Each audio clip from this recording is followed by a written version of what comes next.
أعوذ بالله من الشيطان الرجيم.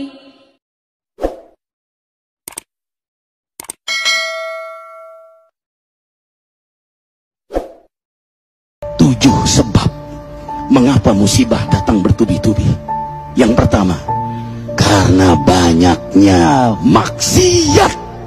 Surah Yasin ayat 19 yang kita baca setiap hari. Kemalangan terjadi, musibah terjadi, malapetaka terjadi karena dosa keterlaluan kalian kepada Allah. Yang kedua, karena banyaknya orang berbuat zalim. Dengarkan surah Qasas ayat 59. Kami tidak akan menghancurkan satu daerah kecuali para penduduknya banyak berbuat zalim. Anak durhaka pada orang tua, istri yang berani kepada suaminya, perampok, pembunuhan di mana-mana. Pak, Bu, Ini mengundang masih selamat bala bencana. atau bisa Yang jawab? ketiga, mengundang bala bencana karena kelakuan tangan-tangan manusia.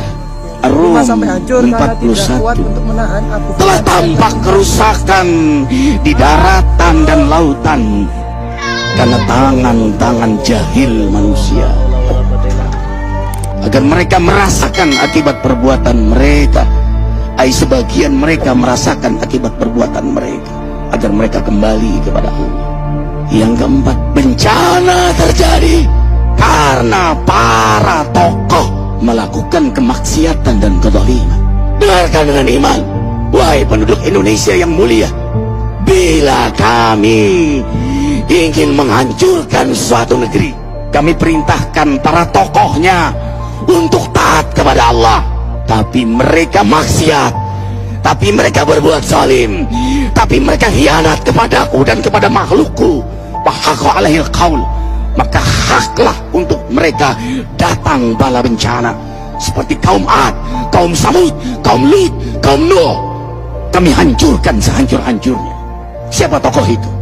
Para pemimpin kita yang sumpah Al-Quran di kepalanya, demi Allah tidak korupsi. Lalu korupsi. Siapa lagi? Hartawan, orang-orang kaya yang dengan harta berpoya-poya, sombong, maksiat dengan kekayaannya di tengah orang yang banyak menderita. Siapa lagi? Ulama yang menjual ayat-ayat Allah dengan murah. Subhanallah. Yang kelima, mengapa bala bencana terjadi? Karena orang-orang soleh, orang-orang baik diam melihat kemaksiatan dan kemungkaran. Surah Al-Anfal ayat 25. Takutlah kalian dengan musibah yang tidak hanya menimpa orang yang maksiat, orang yang berbuat zalim, tapi juga kalian orang-orang soleh. Maka masa bodoh dengan kemaksiatan bukanlah sikap seorang mukmin. Amar ma'ruf nahi mungkar adalah amal cerdas. Yang keenam, justru karena rahmat Allah, karena peringatan yang Allah hadirkan agar hadir mahkamah kesadaran kita. Ikhwah, dengarkan dengan iman surah Al-Baqarah ayat 155, 156, 157. Kami pasti uji kalian dengan sesuatu yang buat kalian takut lapar, takut miskin, takut kematian.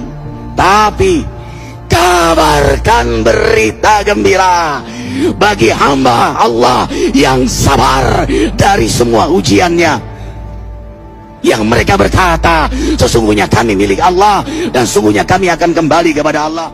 Yang terakhir, yang ketujuh, ada yang nanya, bagaimana yang maksiat yang selamat? Tenang-tenang saja.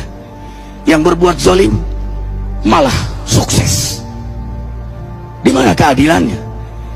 Allah Maha Adil. Dengarkan surah Hud ayat 15-16. Barang siapa mencari kesenangan dunia, lalu dia menghalalkan semua cara, apa kata Allah?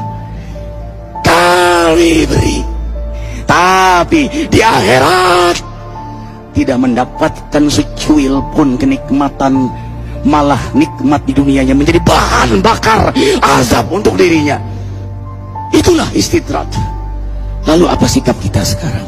Orang beriman menjadikan peristiwa apapun sebagai jalan untuk mendekatkan dirinya kepada Allah.